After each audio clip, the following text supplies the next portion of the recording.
Saatnya Anda dengar dan bicara di Pro 1 RRI Merauke, kanal informasi dan inspirasi.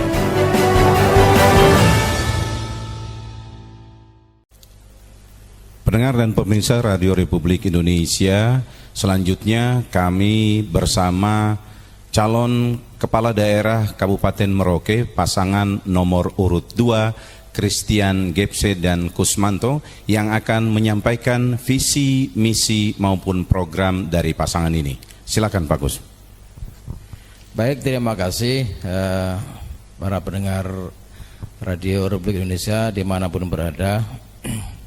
Saya bersama kami pasangan urut nomor 2, Pak Christian Gepse dan saya Kusmanto, kami menyampaikan ketika kami diamanai menjadi kepala daerah di Kabupaten Merauke, maka pasti kami mempunyai gagasan, kami mempunyai ide dan pemikiran yang mana kita tuangkan dalam visi misi.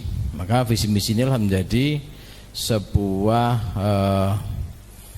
guidance atau menjadi rambu-rambu di dalam kami 5 tahun ke depan memimpin daerah ini. Tentu kami mempunyai visi dan misi.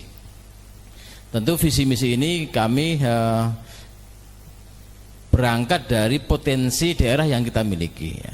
Artinya bahwa kami tidak mengangkat visi misi atau yang tidak mungkin kita lakukan, maka yang secara realistis kita bisa lakukan. Maka visi kami, visi besar kami, gagasan besar kami adalah menjadikan Merauke yang maju dan makmur sebagai gerbang pangan nasional dan pusat pertumbuhan ekonomi berbasis kawasan di selatan Papua ini.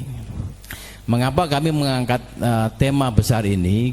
Dan memang karena memang potensi yang dimiliki oleh Merauke ini adalah bidang pertanian. Jadi tidak ada potensi lain, ya, ada potensi tapi tidak signifikan. Kami tidak mengangkat pertambangan, dengan pariwisata, industri pariwisata yang secara besar, tapi yang kita angkat sini adalah bidang pertanian. Maka sebagai gerbang pangan nasional dan pusat pertumbuhan ekonomi berbasis kawasan di selatan Papua ini. Nah, maksudnya adalah gerbang pangan ini tentu bukan hanya dalam arti pangan beras saja, padi, ya, tapi dalam arti ada pangan secara luas, gitu. Di situ ada pangannya, di situ ada peternakannya, di situ ada perkebunannya, di situ juga ada perikanannya. Nah, maka ketika ini kita betul-betul kita manage dan potensi yang besar ini betul-betul kita bisa lakukan, tentu ini akan menjadikan clue-nya adalah menjadi pertumbuhan ekonomi di Merauke ini, menjadi pusat pertumbuhan ekonomi di kawasan selatan Papua ini. Jadi hadirin yang pemirsa RRI yang saya hormati, maka dari situ kami mempunyai, dari satu visi besar tadi, kami mempunyai 6 misi, ya. 6 misi. Yang pertama adalah menjadikan birokrasi pemerintahan Kabupaten Merauke sebagai institusi pelayan masyarakat yang profesional, transparan dan akuntabel. Artinya bahwa kami berkeinginan untuk memperbaiki birokrasi kita ini sebagai pelayan, dan betul-betul pelayanan publik ini kita kedepankan. Jadi tidak ada masyarakat kita yang terabaikan dalam hal pelayanan publiknya. Yang berikutnya adalah menciptakan sumber daya manusia yang tangguh, kompeten dan memiliki daya saing. Ini maksudnya adalah kami menginginkan bahwa terkait dengan sumber daya manusia di Merauke ini, kami tidak mengusung istilahnya pendidikan gratis, ya, tapi yang kita usung adalah pendidikan mudah. Artinya kita proporsional. Ketika masyarakat yang tidak mampu, ya kita gratiskan. Ketika ada masyarakat yang mampu, ya ketika berkontribusi terhadap pendidikan kita, ya tidak bisa kita tolak.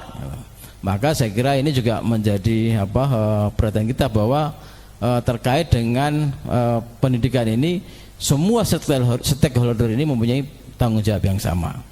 Yang berikutnya tentu menjadikan sektor pertanian sebagai milestone pembangunan berkelanjutan di Merauke.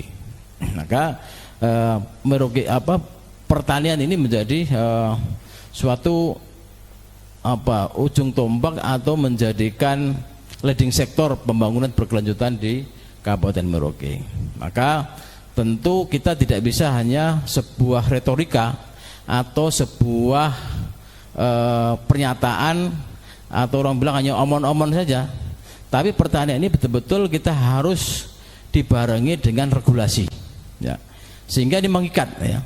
Kita bicara lumbung pangan harus ada regulasinya. Artinya mengikat pada pemerintah juga masyarakat kita, gitu. Nah, maka selain regulasi tentu harus kita barengi dengan kebijakan. Dalam hal ini adalah politik anggaran kita harus berpihak kepada pertanian ini.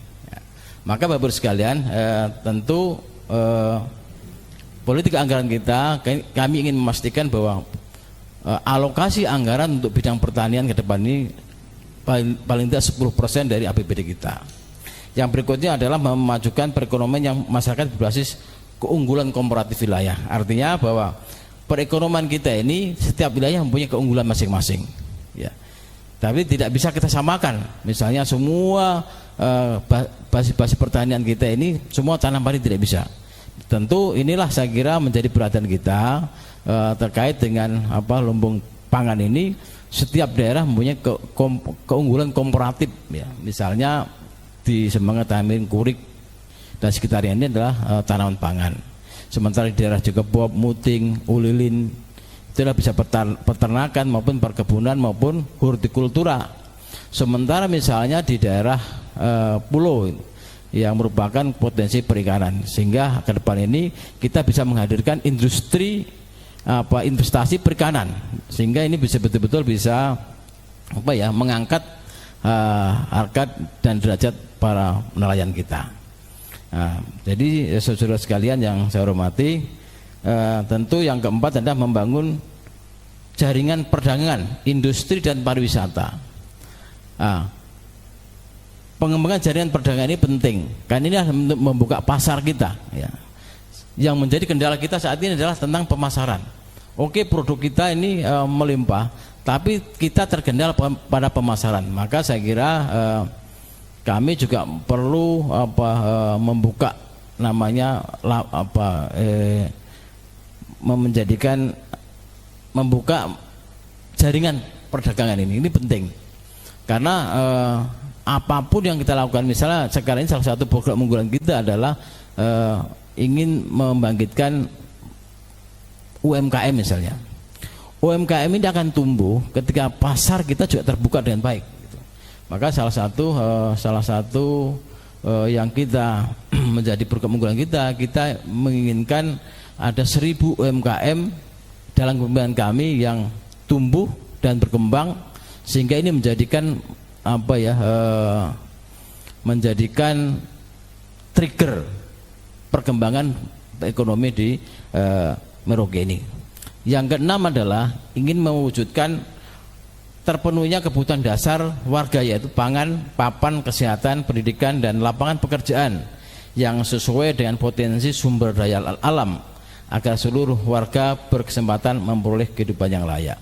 Artinya bahwa terkait dengan kebutuhan dasar ini merupakan komitmen kami, ya, kami berdua, sehingga kami betul-betul bisa memenuhi kebutuhan dasar warga, yaitu pangan, papan, dan kesehatan, pendidikan, dan lapangan pekerjaan.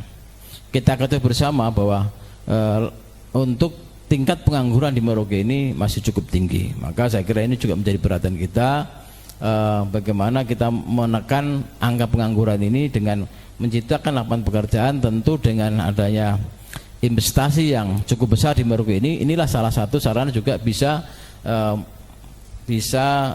menyerap tenaga kerja, sehingga masyarakat tenaga kerja ini betul-betul kita bisa tersalurkan dengan baik. Saya kira ini beberapa 6 misi yang menjadi program unggulan kita. Tentu ada program unggulan yang lain. Baik. Pembangunan di beberapa sektor di Kabupaten Merauke ini masih menimbulkan masalah atau tidak betul-betul terselesaikan. Masalah pendidikan, kesehatan, perumahan rakyat dan juga UMKM ini menjadi catatan tersendiri bagaimana bisa dikembangkan. Kalau Anda dan pasangan terpilih, apa program Anda mengatasi persoalan-persoalan ini? Saya kira terkait dengan pendidikan ini, maka pendidikan ini kan setiap program ini tidak bisa berdiri sendiri ya. Semua harus terpadu. Artinya semua ini bidang-bidang lain atau dinas-dinas lain ini juga bisa semua ini terkoneksi gitu. Jadi semua ini terintegrasi. Tidak bisa misalnya pendidikan ya. Pendidikan ini berdiri sendiri tidak bisa. Contoh misalnya, mungkin di perkotaan ini orang lebih mudah, tapi di daerah tertentu tidak bisa, Pak. Misalnya untuk menjangkau ke sekolah itu membutuhkan transportasi yang jauh misalnya. Paling enggak ini jalan harus PU di situ harus hadir. Terus berhubungan dalam transportasi, anak-anak kita yang saat ini belum mempunyai transportasi ya, belum mempunyai kendaraan motor ataupun sepeda, tentu ini juga harus kita perhatikan gitu. Nah, di sisi kesehatan misalnya atau ketahanan pangan misalnya, kan tidak semua anak-anak kita ini yang khususnya di pedalaman itu dia juga sekolah dengan asupan gizi yang cukup. Bagaimana dia mau sekolah kalau misalnya perutnya lapar? Maka saya kira juga menjadi perhatian kita. Pemerintah ini harus kita pikirkan ya. Maka untuk mengurai persoalan pendidikan kita di Merauke ini, pertama tentu kita harus penyelenggara ini harus betul-betul orang yang paham terkait pendidikan. Misalnya dia harus punya data yang valid tentang misalnya guru, data yang valid terkait dengan penyebaran sekolah ya. Data yang valid terkait dengan data siswa misalnya. Kalau ini kita tidak mempunyai data yang valid, bagaimana kita menyelesaikan akar masalah gitu. Nah, yang jadi masalah saat ini sulit kita untuk mendatangkan data yang valid tadi, termasuk penyebaran guru saja kita agak sulit itu. Seperti itu. Potensi pertanian kita begitu besar. Tidak hanya pertanian, perikanan dan perkebunan dan pariwisata juga cukup menjanjikan di Kabupaten Merauke. Jika Anda dan pasangan terpilih, apa program Anda untuk mengangkat potensi-potensi daerah kita sehingga bisa mensejahterakan masyarakat Merauke? Ya. Jadi sesuai di awal tadi saya katakan bahwa potensi kita ini adalah bidang pertanian. Maka kita akan concern maka di bidang pertanian skala besar ini ya, pertanian ini kan tidak hanya misalnya pangannya ya, padinya saja, atau misalnya pangan ini kan luas juga, selain padi juga saya kira juga ada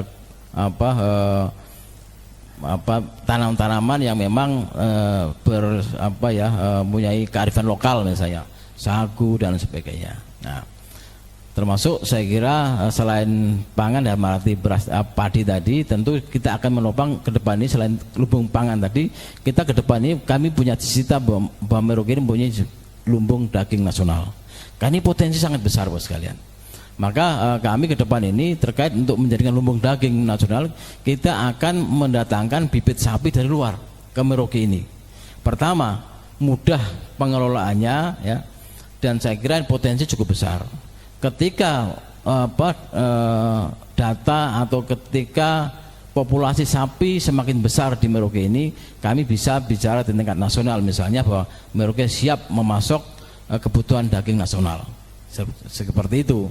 Nah, selain itu dari sisi perikanan ini kan juga menjadi masalah ya.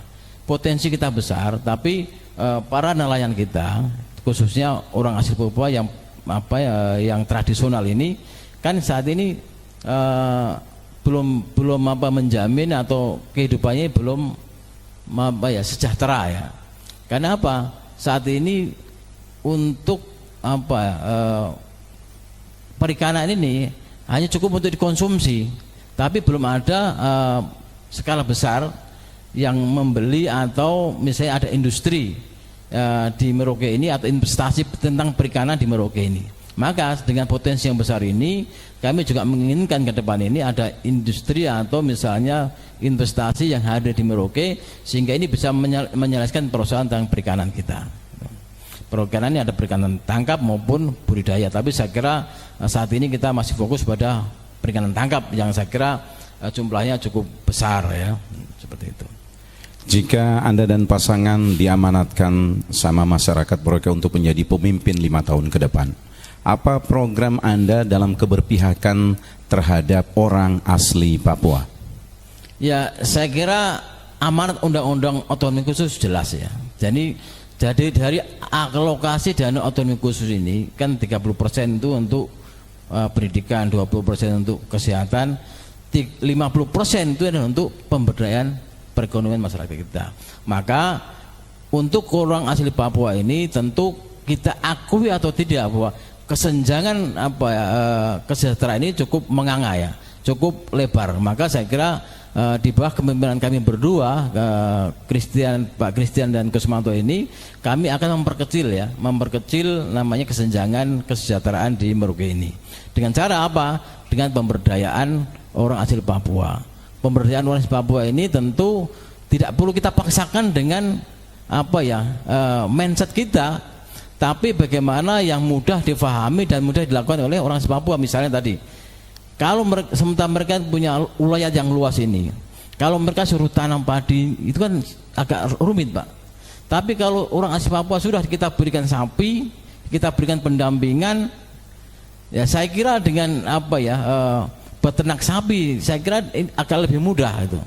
Lebih mudah sehingga ini paling tidak bisa mengangkat perekonomian masyarakat kita khususnya orang-orang di Papua yang ada di pesisir ini, kan rata-rata mereka ini adalah nelayan juga di macam di Kimam, di Wanam dan sebagainya itu ya. Saya kira ini juga menjadikan perhatian kita bagaimana kita memberikan peralatan tangkap yang layak sebagaimana nelayan-nelayan yang lain.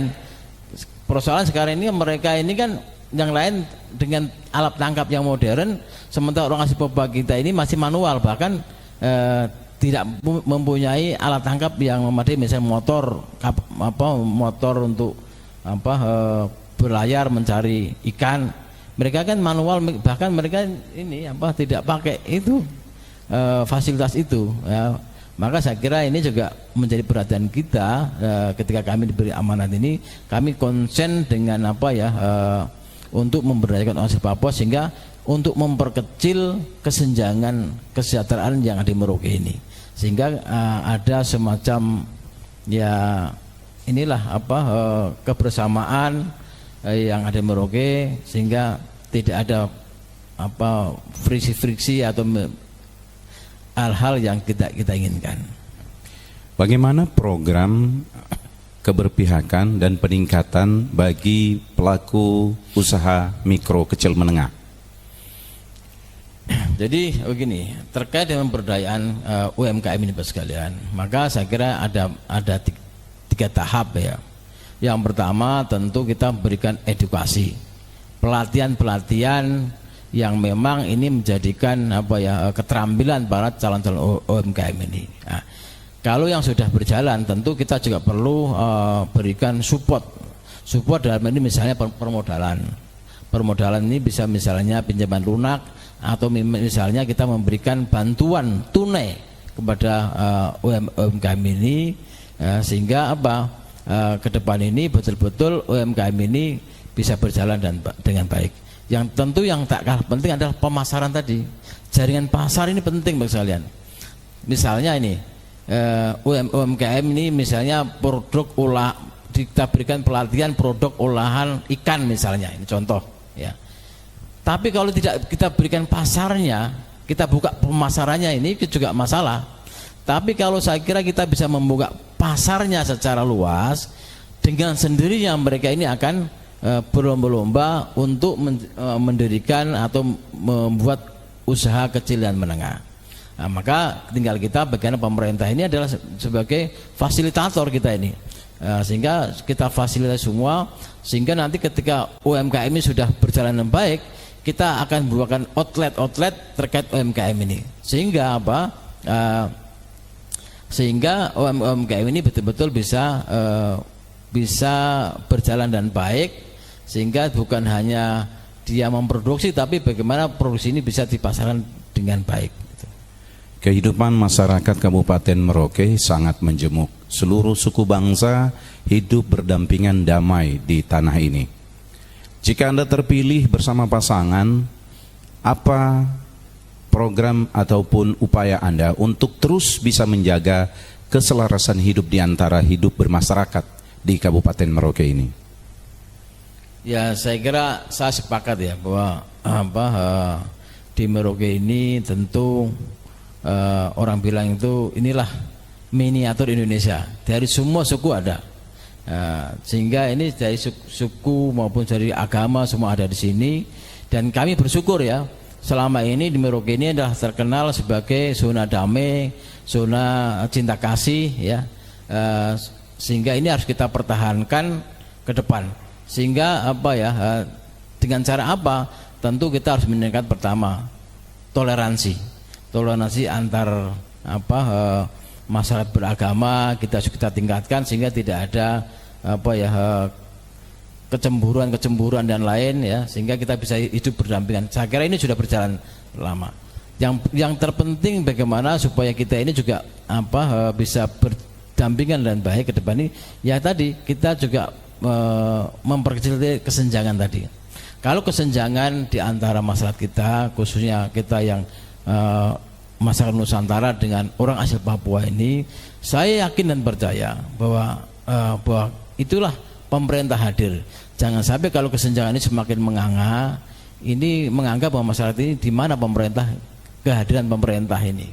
Maka kalau kita bisa semua ini bisa kita kita rangkul semua, baik dari sisi suku, ras maupun agamanya ini, kita bisa hidup berdampingan dan baik. Saya yakin dan percaya bahwa kita di Merauke ini kita bisa mempertahankan yang namanya zona damai, zona wilayah daerah yang mempunyai cinta kasih, yang betul-betul kita bukan hanya sebuah retorika, tapi betul-betul kita bisa pertahankan dan bisa rasakan bersama. Terkait hari Rabu 27 November 2024, apa pesan Anda buat masyarakat Kabupaten Merauke? Silakan Pak Gus. Jadi semua masyarakat Merauke yang saat ini mendengarkan siaran di Radio Republik Indonesia Merauke, ya, kami hadir ya, pasangan Pak Christian Gebse dan Kusmanto yang disingkat dengan Kristo, pasangan nomor 2 ini, kami datang di hadapan saudara-saudara sekalian ini dengan gagasan-gagasan kami yang memang realistis yang bisa kita lakukan, dan memang itulah sesungguhnya visi misi adalah merupakan janji politik kita, dan insya Allah kami berdua ketika diberikan kepercayaan masyarakat Merauke menjadi pemimpin kepala daerah di Merauke ini, kami punya optimisme bahwa kami bisa menjalankan visi misi yang bisa kita lakukan bersama ini. Insya Allah jangan ragu dan tidak khawatir dengan apa yang kami bawa. Visi misi kami, insya Allah clue yang kami bawa adalah kami ingin meningkatkan, mempercepat yang namanya pertumbuhan perekonomian di Merauke ini, sehingga ketika pertumbuhan ekonomi ini betul-betul bisa tercapai, saya kira ini daya beli masyarakat juga tinggi, sehingga juga daya beli pendapat masyarakat tinggi dan daya beli masyarakat juga tinggi, sehingga perekonomian ini secara perlahan juga akan kita bisa mengatasi semua persoalan-persoalan yang ada di Merauke ini. Pendengar dan pemirsa Radio Republik Indonesia, demikian penyampaian pasangan nomor urut 2 Christian Gebse Kusmanto dalam kampanye media di kesempatan kali ini. Terima kasih.